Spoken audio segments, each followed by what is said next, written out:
This week on That Was a Show? Sibs Was a Show. This early 90s sitcom centered around the wacky misadventures of three sisters trying to navigate adulthood. It also co-starred Homer Simpson. Brynn, Aaron, and Barry part the weeds on this overgrown lawn of a mishap while trying to learn how to pronounce actor names and singing the praises of Evan Handler's glorious hair. Cold open. We grew up during peak sitcom. Seinfeld, Friends, The Fresh Prince. But those shows were diamonds in the rough. This podcast is not about those diamonds. It's about the rough. Some sitcoms were briefly popular in their time. Some were canceled almost immediately. You probably won't recognize most of these, and you'll ask, that was a show?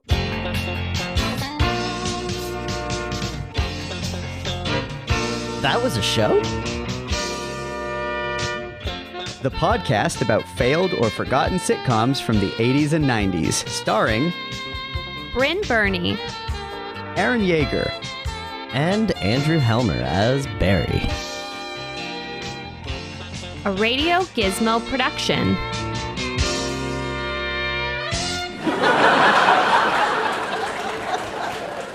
Welcome to episode 30, everyone. Somehow. Look how far we've come. 30 different 80s or 90s sitcoms, and we've barely scratched the surface of how many exist. Yeah, it's true. I feel like if we really wanted to, we could do the same podcast without leaving the 80s or 90s for another decade. Yeah, I think that was actually one of the circles in Dante's Hell, actually. So, it's funny. Yeah. So before we jump into this, we've talked a little bit before about how we pick our shows, and sometimes we put a lot of thought into it. And sometimes, much like this week, I literally just picked something that was available to stream, and that's all. That was my only qualification.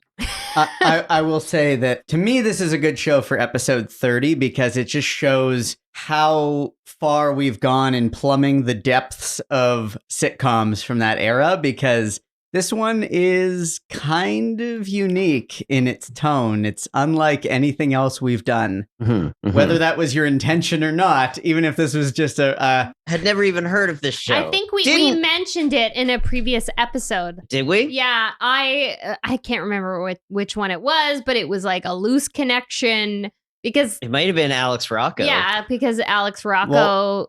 And that's another interesting point, is that we're getting to a stage in our podcast at, now that we've hit episode 30, where we're starting to get some really interesting repeating cast members. Yeah. We're talking about our boy Reverse Piven, Evan Handler. Exactly. All right. This is something we need to get into. That's exactly the moment when I wrote down that note on my yellow legal pad here, is the Evan Handler and that hair.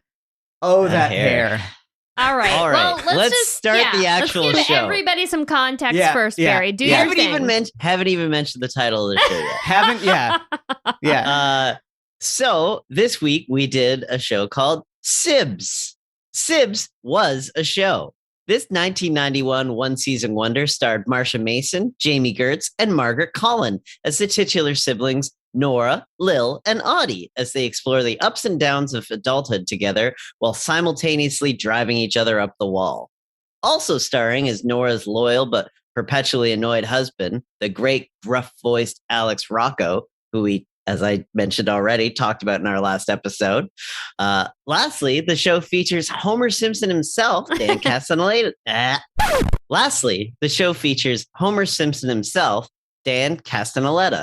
As Nora's new boss and later incompetent subordinate, Warren.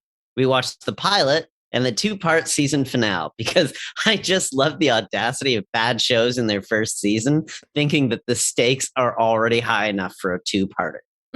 The show was created by Heidi Perlman, Ray's little sister. So, I guess let's talk a little bit about episode 1. In episode 1, we're introduced to the three sisters, Nora, Lil, and Audie.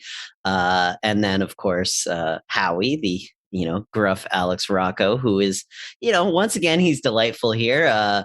he gets to play a little bit of some different depths than we got from him last week, where he was, smarmy jerk. And this week he's sort of like, he's a jerk, but you could see a heart in there. And that was kind of sweet to see. But obviously the bread and butter of the show is the relationship between the sisters. We do get introduced to them kind of gradually. Nora, in a very strange intro scene, Nora is introduced to us weeping on the phone, having just realized that her boss died. This later turns into her being upset because not only has her boss died, but she will now have to work for his incompetent nephew, Warren. We're also introduced to Lil as she's having some issues with reverse pivot Evan Handler, who is just a complete cad in this and like just a very hateable character. And then we meet Audie, who we learn has taken some tough turns in the real estate industry over the last year. We don't really quite get a good handle on her in the pilot, but we do get a little bit more of her as it goes on. Essentially, she's the mean sister. Yeah, she's the tough, hard as nails sister who's very cynical. Mm-hmm. The show is interesting in that, like, you can see, like, it feels like it's come from somebody's real experiences. Yeah. There's things that are so specific that it feels like, it's been mined from someone's own life, which sometimes really works. But then I don't know if it really works in this case. Yeah. Like it feels like confusing. This show has a heck of a cast. Yeah. And all heavy hitters. It exhibits potential in various forms. I'm sure all three of us will have a lot to say in terms of whether or not it sticks that landing, but it does not. It does not. It does not. But there are certainly intriguing elements. Yeah. Have you guys ever watched a sitcom that had quite this much crying in it? Like, no. The first episode was just scene after scene of weeping. Yeah. Yeah. Yeah. And so by the time, we'll get into the season finale discussion later, but by the time we got to the third episode that we watched, I had to make a note to myself where I'm like, did they forget to write jokes? Like, did they write scripts that had like the dramatic structural foundation of the plot arc and characters?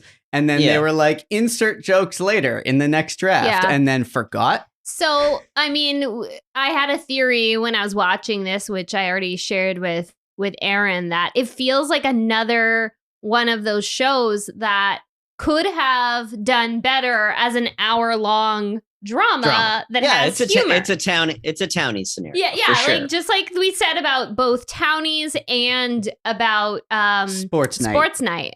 Where it's like it really should have been a 1 hour drama that is driven by the characters and their relationships. And, it's sprinkled with humor, not that it's a traditional sitcom that is meant to be completely a comedy. Absolutely. And to the point where it's almost impossible not to wonder whether the creator secretly would have preferred to do a drama, but this was 1991, or it probably went into development in 89 or 90 at a time when TV drama was heavily dominated with procedurals and things that were pretty cookie cutter, and sitcoms were getting greenlit left, right, and center, as is proven by the vast number of shows that we have to profile on our podcast. And they kind of took the opportunity that was in front of them to get to make this show. Well, my gut feeling is Heidi Perlman she's a tried and true like sitcom writer. Like that's her medium. Maybe she was attempting something different here, but still wanted to be within her medium. I just don't necessarily think it works. Right. I think, she had inroads within this world because she was a writer for Cheers, which I'm sure she might have gotten the gig because of her sister, Rhea Perlman.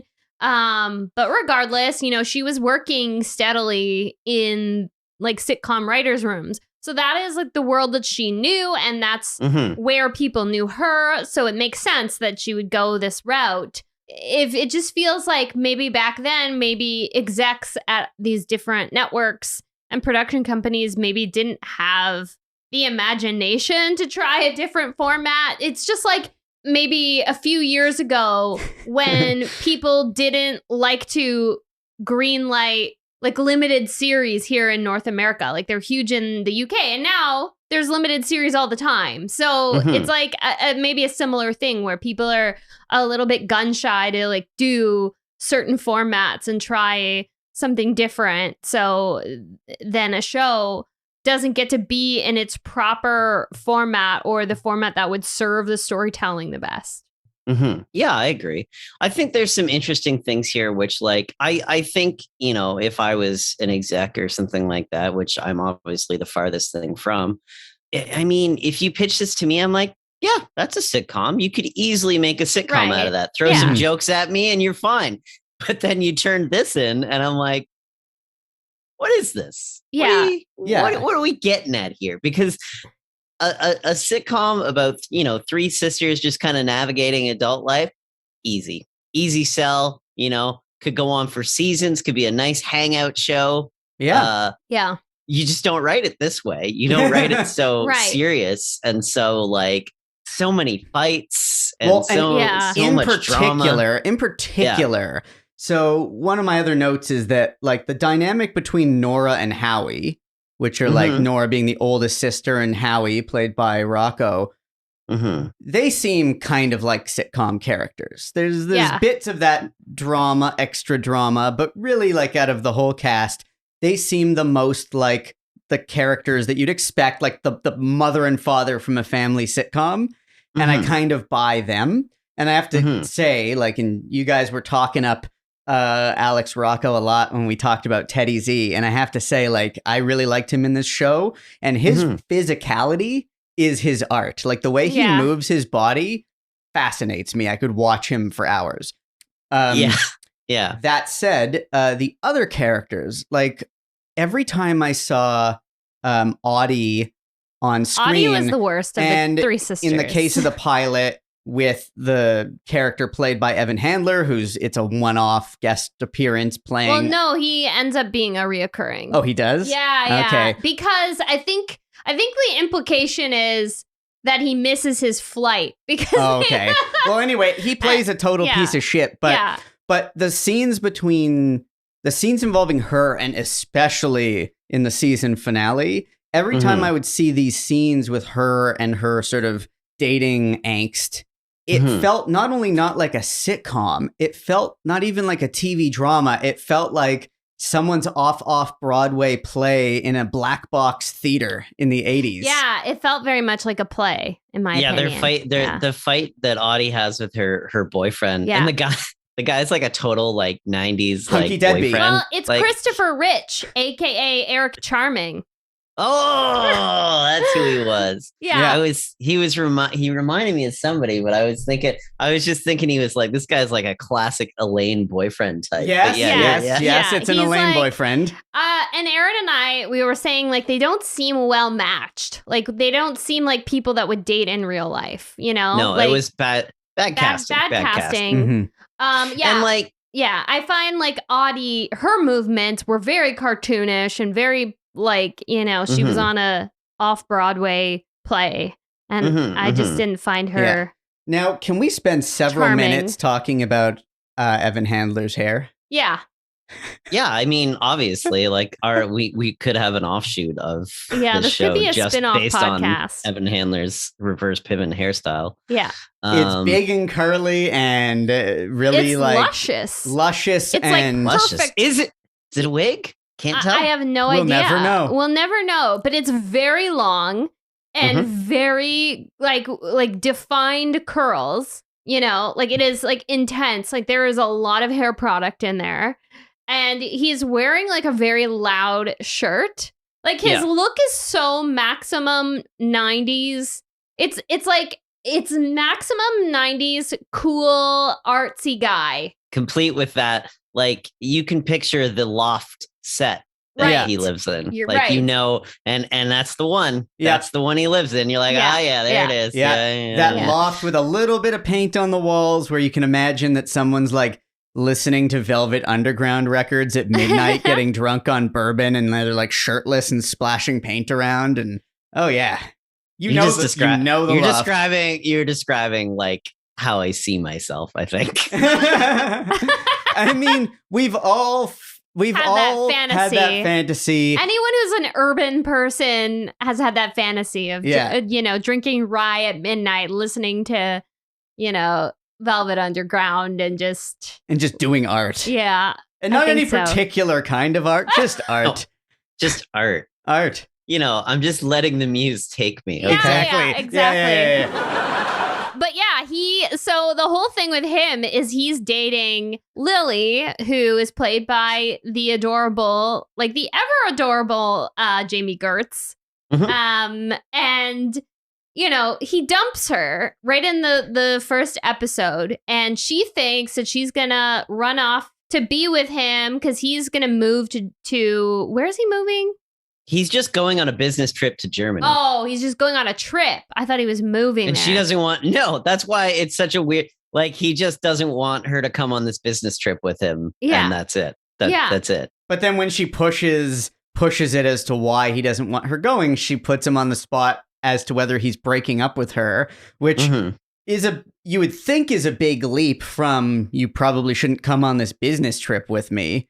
But he is breaking up with her because he just wants to, like, fuck as many women in Europe as he can. Yeah. That's the implication. 1991, Evan Handler was, he was a hot ticket, you know? Apparently. He's a very different character than the one he played in Whoops, though.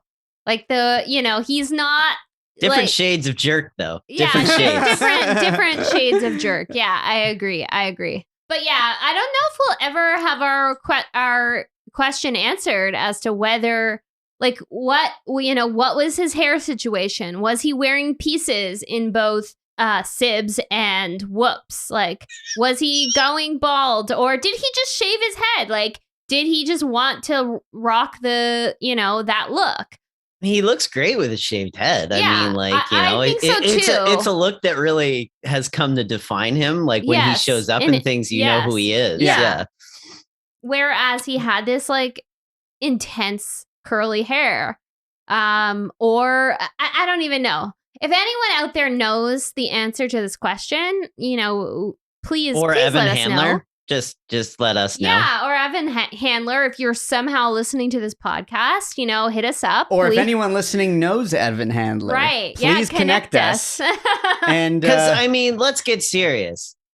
What are the chances there any other podcasts have talked about Evan Handler's hair to this extent? No, Slim. none. This is like we're heading into real niche territory here, guys. I'll tell you we already were quite niche, but this is like the most niche anyone has ever niched. Guy has honestly less screen time in the episode that we just watched than we've spent discussing him already. Right, but his look really made a bold impact. Yeah, and he steals that scene. He takes that scene, throws it in one of those canvas bags with the dollar signs on it, and runs out. That's how much he steals that scene. Like, I'd love to segue into other aesthetic things. Because, please do. Because so the thing that I actually found most interesting about this show was I found it incredibly stylish. Like, you watch a lot of these shows and they look so painfully dated. And, everybody's got the obnoxious, like every woman has the obnoxious teased hair with the like mall bangs and a can of hairspray. And, everybody's in like weird neon clothing and like it just looks so tacky. But I found everything in this show actually very pleasing. Like the only thing that I was offended by actually was in the kitchen of... Oh, the one table? There was like that one like random table in Nora and Howie's kitchen that didn't make any sense. Yeah, well, the kitchens never make sense because it was like a prop. It was like a prop table that got left there. Yeah, a thing where they have to like cheat the camera to sit around in an awkward way. But no, they had like a lot of that terrible early 90s green in their appliances. You know what I'm talking about. It's like a forest green. It's like camping green. It's like Yeah. that, but it was so huge in the 90s. It was everywhere. And they had 2 crock pots and a coffee maker, and I think it was like the front of the kitchen island was that color. It like smacked me in the face when I saw it, when they had that wide shot of the kitchen. I was like, I can't. Like, this is too triggering for Speaking of it being 90s decor. Speaking of it being triggering, I also wrote that it was triggering, but for me it's like 1991, I would have been about 8 years old. It's kind of around the time when I start to have really strong, distinctive aesthetic memories of how the world looked. And they capture archetypally the wardrobe and decor of their era so well, in a sense, that when I was watching it, I'm like, am I back in 1991? Like, it felt like... Right. Yeah. But yeah, it was all very realistic. Like, and realistic and jarring. Yeah, but my point is, the choices that they made were actually like nice. Like, they weren't, other than the green, everything was like really nice. Like the fashions, and again, one exception to that I'll make is the incredibly boxy blazers that they put Audie in, but it kind of tracks for her character. Like, it makes sense that her character would wear these. Audie's style matched her very well, I would say. Yeah, but like, other than that, everything like looked great. Like, it looked very I don't even know. It was just very, very pleasing. I was like, I didn't feel like I was being assaulted with like really tacky production design and well, because their version of the year in which they were made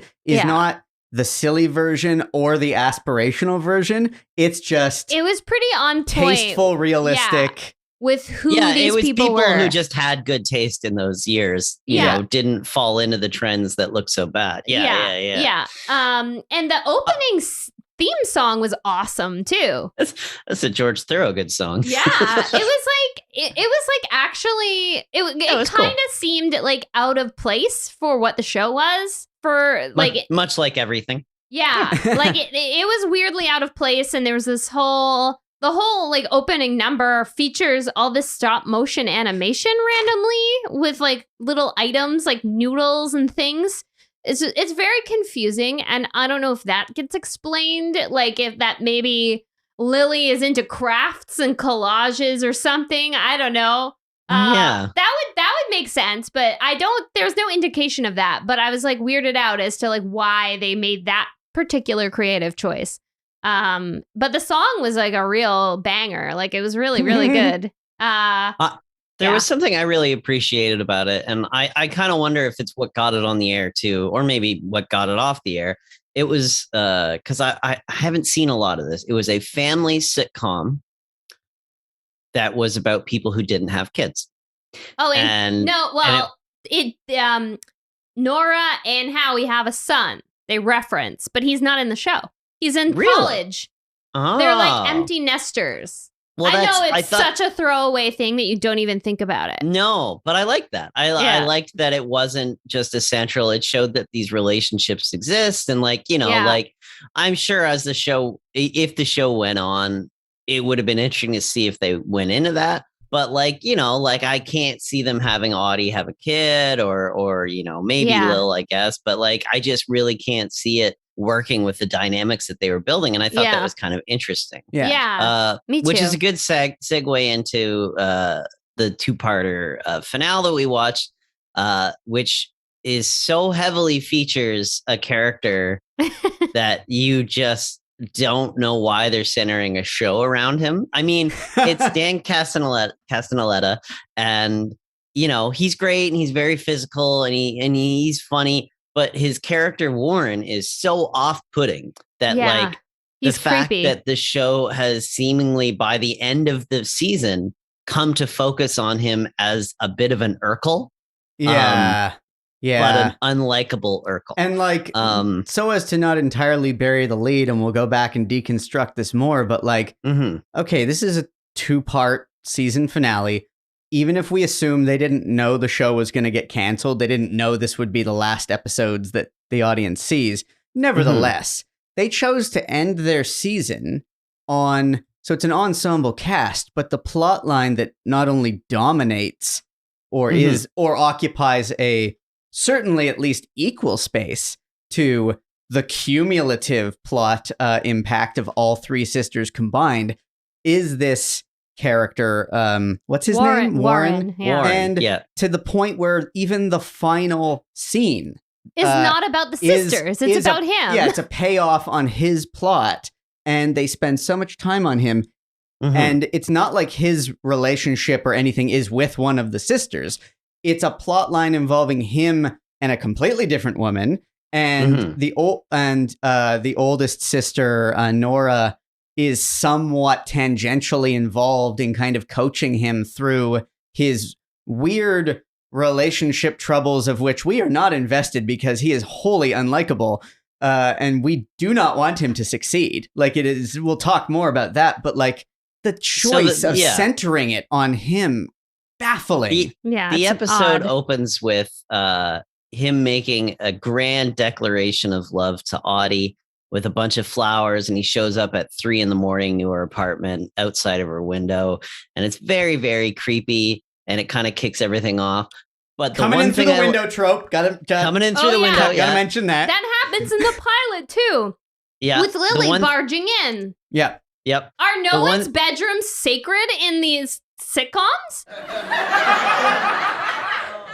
Everyone just barges into people's bedrooms. Anyway, sorry, Barry. Go ahead. But the one thing I like, because I've seen, you see this stuff all the time, especially in older sitcoms. But you see this, like, the creepy behavior of men kind of played for laughs, and like the one thing I liked about this is that they repeatedly stress that his behavior was not acceptable and try to teach him that. Unlike most shows, which have been like, "Oh, Warren," but like you can tell, That's true. You can sort of tell that, like, I don't know. I don't think the show wants him to be there. Like, I mean, he's an intrusive character. Yeah. So, he's not a Sib or even a Sib-in-law. No. So what's he doing? And they don't reward his bad behavior, but they are still invested in him to enough of a degree that, like, he's basically spending half his time living in their home. He's working with her. It's like he has said and done things that warrant just ejecting him from her life. There is no reason for him to be around. Yeah, agreed. His only real, like, redeeming quality is that we at least get an episode with a young Carol Kane, which is always good, worth the trade. True. Yeah.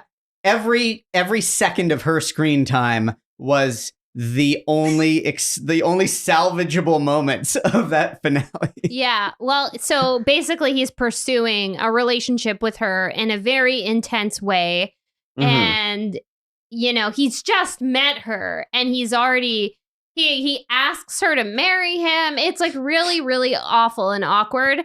And then when she reacts in a way that's like, confused, he's like, plays it off like he was joking, but he really was being sincere. And it's terrifying. But yeah, she steals the scenes, like, because she's just so naturally funny. Like, the only laughs I think we got out of the whole thing were like a couple of her lines. Yeah, there's a great one where, like, it's just the script definitely justifying why she would, her character's a cop. She shows up at their house to give him a ticket for something, which is not really how cops work, but whatever. And he asks her to come for dinner that night, and she says yes. So the script later has to justify why any human being with any form of like, self-decency would agree to such a, invitation from a complete weird stranger. And Nora is talking to Carol Kane, and she's asking her about being a cop. And she's like, "Oh, have you seen a lot of action?" And Carol Kane just goes, "Well, no, not lately, which is pretty much why I'm here." Yeah. And you're just like, yeah, all right, there you go. She's lonely. I get it. Yeah. And the way she delivers it is just perfect. So that was Aaron and I both got like a chuckle out of that. And we're like, well, this is like the only laugh. Yeah. Yeah. Speaking of weird elements in this two-parter involving his character. Mhm. So he invites this cop for a date. The date is apparently at their home as some sort of weird double date where Nora makes dinner for all four of them.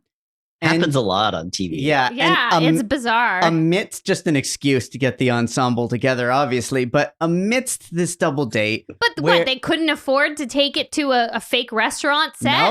No, what, build another whole other set? Can you imagine if like on for a first date, I was just like, I'm gonna have dinner at your house. Yeah, and you so guys are weird. gonna cook the dinner for me and my date. Well, we will do that now just for the joke. And you're gonna wear a business suit and the rest of us are all dressed casually. Mind you, his business suit was very well tailored and fit him very well, I have to say. It did. Again, another tasteful thing wasn't about a it. cheap We're suit. used to seeing these terrible, like boxy, horrible 90s suits, but this one, he looked like $1 million. Like he was the worst character, but like his suit fit him like a glove. Like it was perfect. Hey, man. Anyway. 1991, Dan Castellaneta was on top of the world, man. Yeah, man. He was- But he wasn't quite as iconic yet. He was not on his way to becoming iconic. 91 into 92. Oh man, that was the start his of time. that was the merchandising craze. Yeah. That was their biggest. So this is a long walk to get to this point, but amidst this date, they have coached him in advance on how to be charming to this woman, part of which is Howie has taught him like a funny story or anecdote to tell.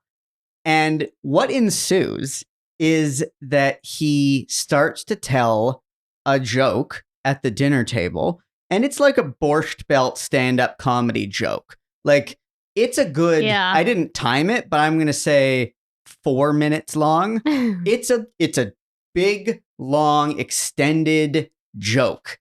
Showcase for him. Physical humor. Physical humor. Yeah. He starts standing up. He's getting really intense. You can see him actually like break a sweat telling the joke. Like it's a big showy performance of this stand-up comedy joke with a very subtle, low-key punchline that earns a huge applause from the audience, earns a huge applause from everyone at the table. Howie high-fives him, again, in the middle of a first date. Yeah. And it's a huge thing. And at the end, I'm just like, what just happened? Did I actually just watch that? I was so confused. Did anybody, like...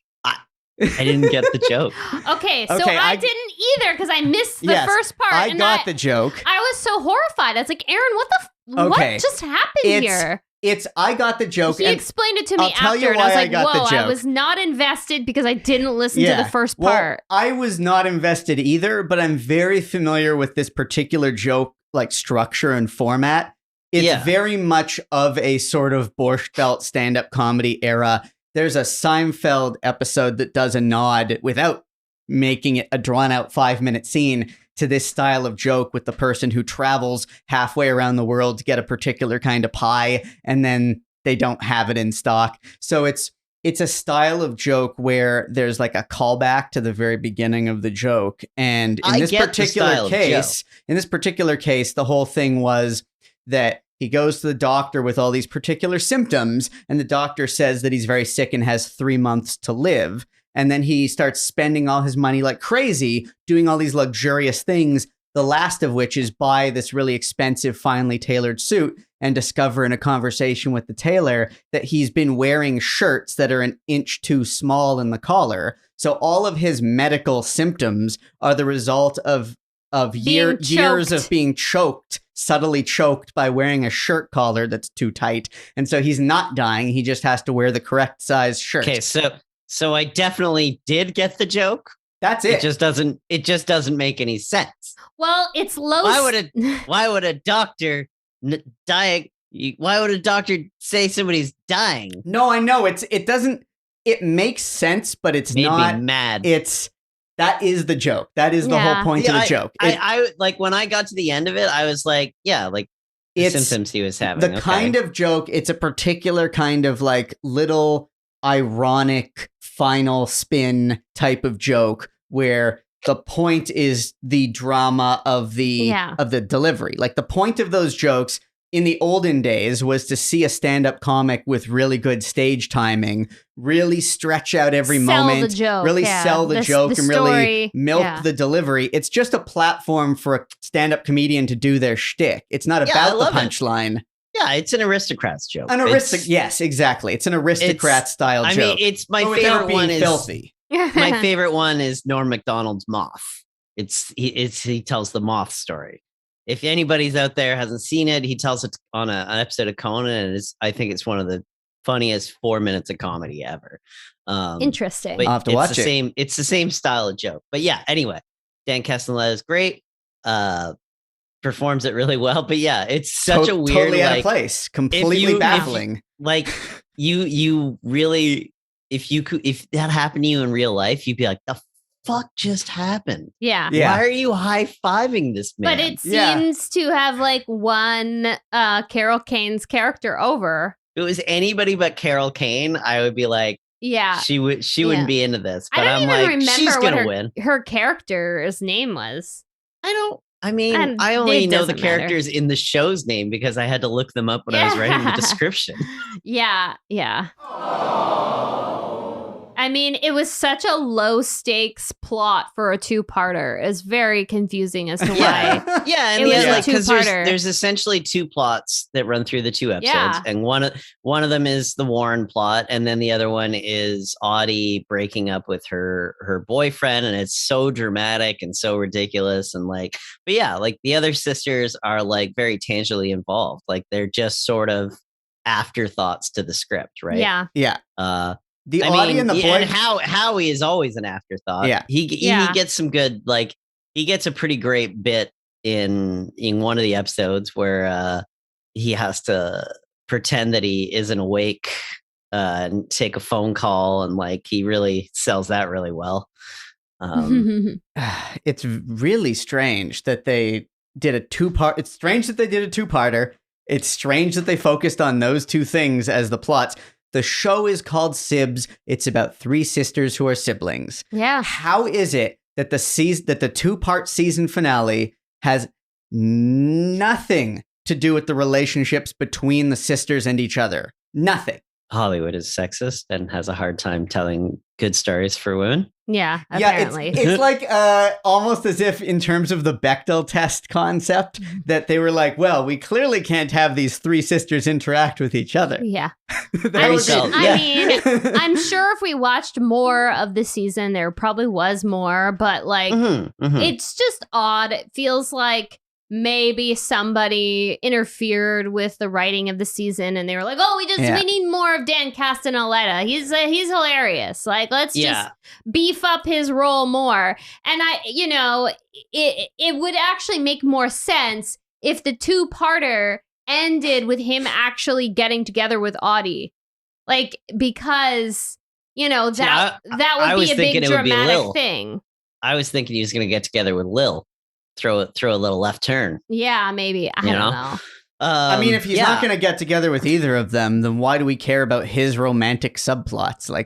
It's nonsensical. It's bizarre. And I think, it's James L. Brooks produced it. It's a Gracie Films show. So it's very much it is. They were definitely trying to start to sell the show on him. Yeah. And he's not a fun character to hang your hat on. He's shoehorned into this show so hard.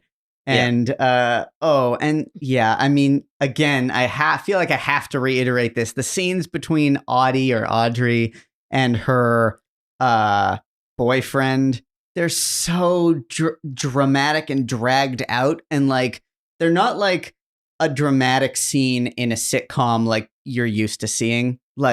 Even a show like Friends had dramatic scenes, but this is different. It doesn't feel like it's part of a sitcom, and there's long angsty sort of there's makeout sessions between them, there's crying sessions between them, she's pacing around smoking all the time. It's just so weird.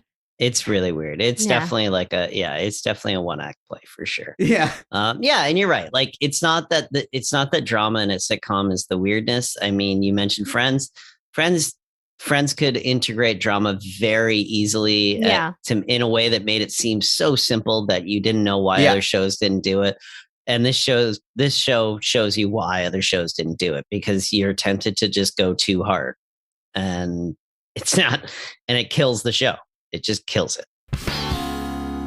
I was struggling while watching this to try to think of an example of another TV show that this style reminds me of, or like an example of a show that did this kind of relationship drama better. And I couldn't really think of a specific example, but for some reason, and I haven't seen this movie in such a long time that I may be completely wrong about this, but it reminds me kind of the tone of like a feature film, like The Big Chill or something like that. That's like an ensemble cast drama with bits of comedy peppered in of that era.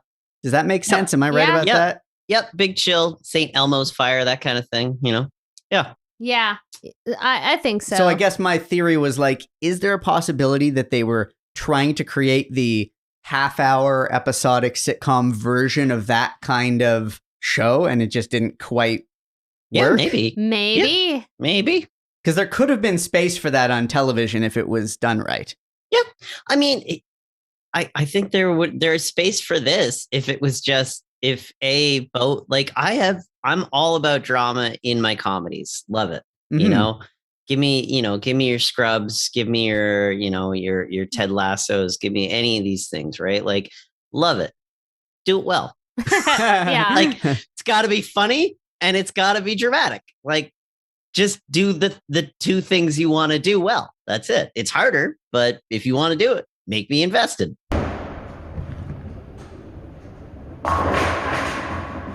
Also, little production question. Maybe one of you can answer this because I'm fairly familiar with how, for example, like Seinfeld was made, but I'm not super familiar with a lot of sitcoms of the era.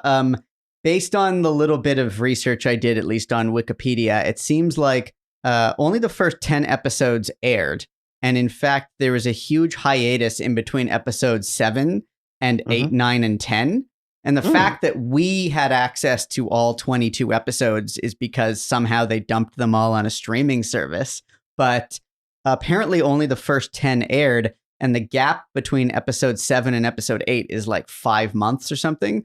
But it also suggests the fact that these other episodes exist, that they shot them, like they wrote and shot them in a massive block of production, right? As opposed to write, shoot.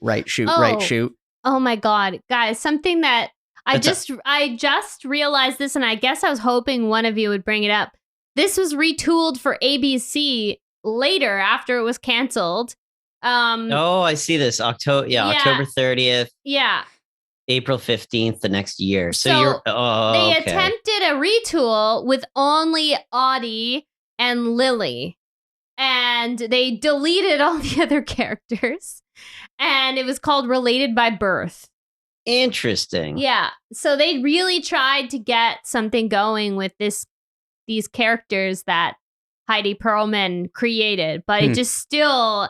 It's when you look at IMDb, it's actually just listed as a TV movie and not, and then it says like right in the description, a failed sitcom about blah, blah, blah by Heidi Perlman. And I'm like, oh my God, that sucks. Like, well, so what used to actually happen was they used to air, like, you would air pilots, right? Like pilots before they even, pilots before they got picked up, you would occasionally air it. And I don't know why it rings a bell, but I feel like ABC did that quite a bit too, where you would have a night where they were like, all right, well, see how this pilot tests. And that would like a pilot used to actually be a test, like an audience might like it or not. Right. Mm-hmm. And oftentimes it would be a TV movie or something like that. This is fun. This is really weird, but I was thinking this while I was watching it. I'm like, the exterior of the house that Nora and Howie live in, I was like, this just looks like a standard sitcom house. I'm sure I've seen this house. Just looks like, apparently it is the house from the King of Queens. So it is just the same damn stock footage. Well, now that we're boy. digging into this deeper research, what can you tell us, Brynn, for 6 Degrees of Friends? Yeah, I mean, it's pretty straightforward. So Sibs is separated from Friends by 1 degree in 2 separate scenarios. So first and foremost, Dan Castellaneta played Warren Morris on Sibs, and he also guest starred on Friends. And then the second one is through Evan Handler. So Evan Handler, who played Monty on Sibs, also guest starred on Friends. There you go. Anything about the characters that they played on Friends? I didn't really get into it that far. I mean, Pass. Danny C was a zookeeper. Good enough. Good enough, right? Yeah, probably the monkeys one. Or Yeah, right. I think it was. And so why don't we look at the spinoff? Go for it. So, I mean, the shortest answer to this is that despite the lack of success, I don't like saying failure because it was created by a woman, but whatever. Despite the trouble that this series had, it really didn't slow down the careers of anyone. Like everyone who acted in the main cast and even as a sort of side character were already well established, and they continued to kill it. Evan Handler, we've already talked about him a bunch. Soon after this, he was in It's Like You Know. Thank God you mentioned that. I'm definitely looking forward to the day when we cover that show. Yeah, I'm not ready yet. We'll get to it. I need to build up the the strength for And it. we've mentioned in the Whoops episode that he got really well known to play Charlotte York's husband on Sex and the City. And one of my more recent roles of his that I liked wasn't really that much of an impactful role on his part, but it's just a great series. It was the O.J. Simpson trial season of American Crime Story. He played Alan Dershowitz. Yeah. And he was wearing a piece for that. So that's why I didn't recognize him right off the bat, because he was wearing a piece. So Jamie Gertz, who played Lily on Sibs, was already pretty much an institution on television, and she continued to be such. Shortly after Sibs, she played a very memorable role on Seinfeld where she couldn't spare a square to Elaine Benez. So Love if anyone knows the very memorable episode, well, a lot of Seinfeld episodes are memorable, but the stall episode, she plays the woman that Jerry is dating and that Elaine has this encounter with in the bathroom where she won't help her out and pass a square of toilet paper. She couldn't spare a square. No, she really couldn't. Spare a square. She also had recurring roles on ER, Ally McBeal, Still Standing, The Neighbors, and, just a lot more. Alex Rocco, who we've talked about a bunch, continued to work steadily as well in TV and films until his death in 2015. We'll talk again about Alex Rocco's co-star in Sibs and The Simpsons, Dan Castellaneta. Let me take a stab at it. Dan Castellaneta. No, you. Castellaneta. Castella. Dan Castellaneta, a.k.a. Homer Simpson, continued his very memorable voice work on The Simpsons, which he had already started in 91 while he was on Sibs. And, he's made countless guest appearances on other films and TV shows over the years. Marsha Mason, who plays Nora in Sibs, continued to act as well. Notable roles have included a recurring role on Frasier, The Middle, and right now, actually not right now, in previous seasons, she was on Grace and Frankie. Margaret Collin, who played Audie, has also done tons and tons of recurring and supporting roles in shows like Gossip Girl, Veep, and Chicago Med. And finally, the show's creator, Heidi Perlman, continued to act as a writer and producer on tons of television shows, but it seems that she hasn't had the chance to create another show.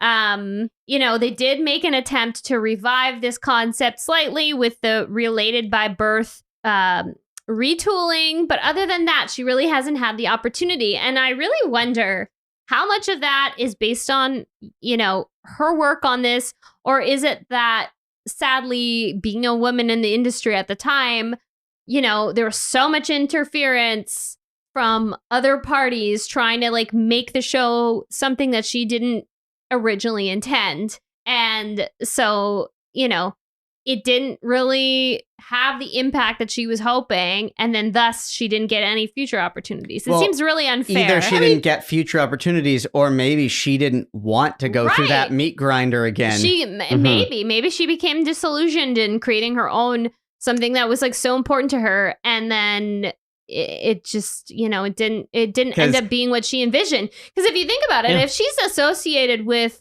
Gracie Films, that crowd, that's some heavy hitters. That's some probably, they probably steamrolled her. Well, there's no proof of this, but they're such heavy hitters and so known in the industry. I mean, she had a good career though. She worked a lot. She did, but she never got the chance to create her own series. Now, again. If we could just loop back to Teddy Z, there are parts of this show that almost feel like they emerged from the machinations of that Teddy Z episode that we explored, where it's just you start with a great idea, you're really passionate about it, people seem interested, and then someone's like, but what if, or what if this character was, or what if we focus a little more on this person, or does this really need to happen? Yeah. And over time, it's like death by 1,000 cuts, because any one of these notes might seem like something that you can tolerate, but by the time you get through 20 of these notes, it's no longer your show. Yeah. I mean, this is all just, speculation. Wild speculation on our part. Wild speculation. So who knows? And then, it's possible it was the show that she wanted it to be and that she was thrilled with everything. But I'm just wondering if, maybe that was the case. And that maybe had she pitched this show now and was successful getting it greenlit, it could have been something more successful. Who knows? Well, I mean, since we're talking about the machinations of the television industry, maybe we should check in with Mr. Producer to see what his take is on this. Yeah, give the guy a call. Who knows?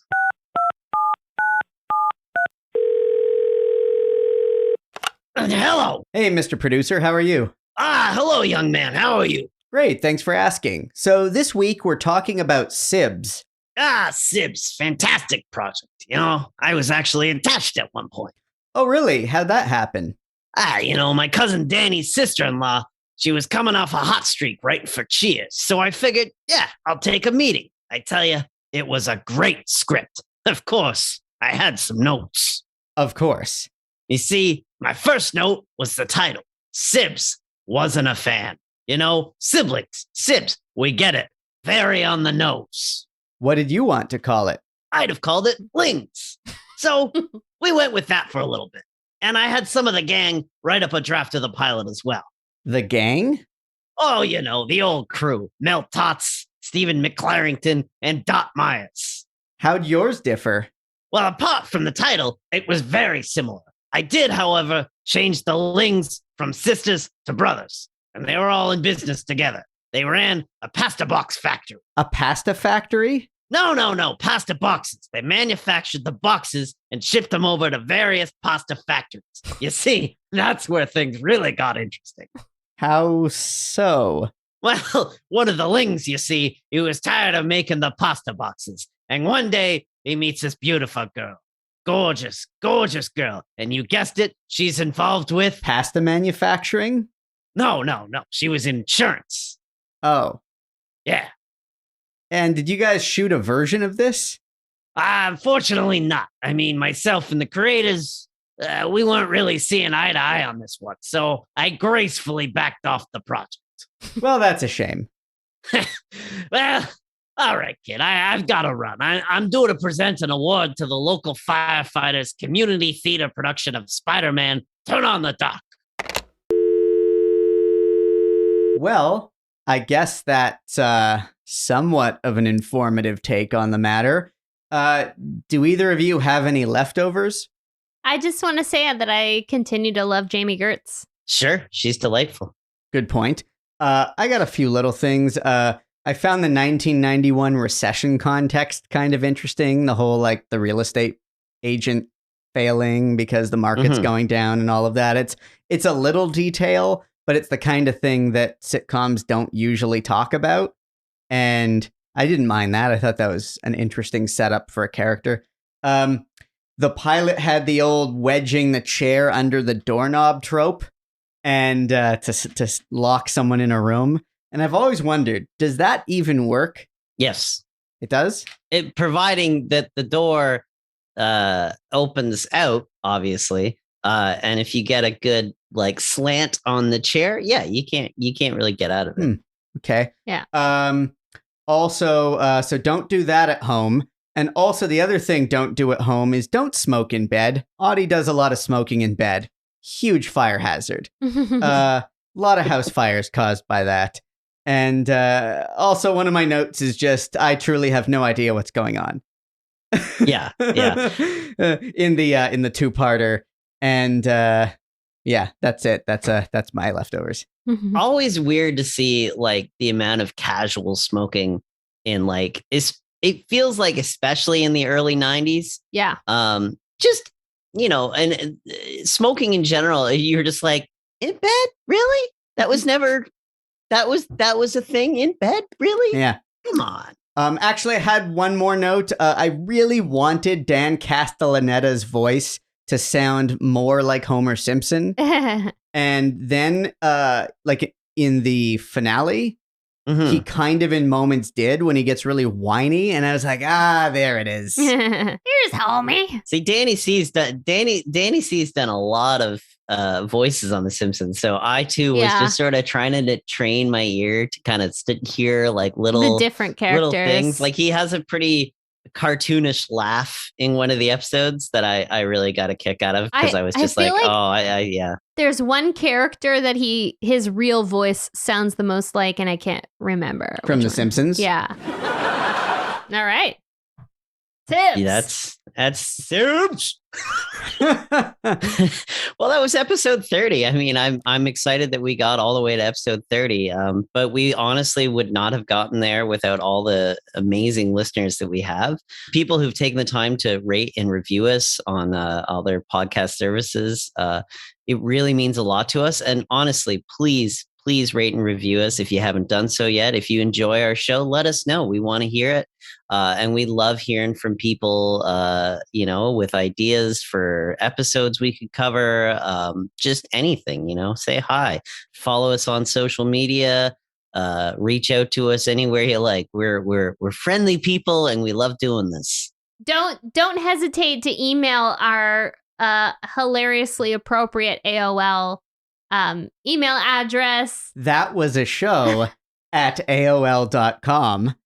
Or leave us a voice message. Anchor.fm/that was a show. And you can record a voice message for us. We might even play it in a future episode. That would be a lot of fun. All right.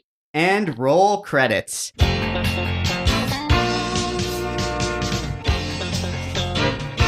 That Was a Show is created and hosted by Brynn Byrne, Andrew Barry Helmer, and myself, Aaron Yeger. It's a production of Radio Gizmo in Toronto, Canada. Subscribe, rate, review, and share. Follow us on Instagram and tell your friends about it. That was a show?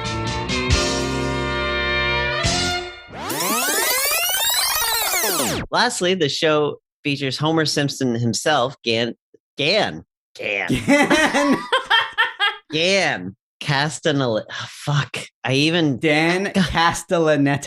Thank you. Lastly, the show features Homer Simpson himself, Dan Castellaneta. Careful. Couple more of these and this is going to become bloopers at the end. Son of a bitch. Hold on one second. I already looked up how to pronounce it. And you already have, a thing with pronouncing names, so. Me? Yeah. Oh, you mean my long A's and stuff? Yeah. Like Hannah Montana? Hannah Montana. I always pronounce the name Hannah as Hannah, so it. And it you were did on lead. such a roll with this intro. Okay. Lastly, the show features Homer Simpson himself. Dan Castanelli. You know what it is? I spelled it wrong in my document. It's too many syllables. It would fuck anybody up. Castellaneta.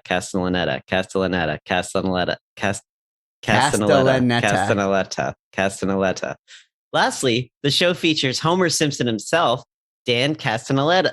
Wow, Castellaneta. Lastly, the show features Homer Simpson himself, Dan Castellaneta. What is happening? Castanaletta. Is that right? Castanaletta? Dan Castellaneta, who played... No, Castellaneta. Castellaneta. Oh, that was closer than I ever got. Castellaneta. Oh, man. Okay. Radio Gizmo.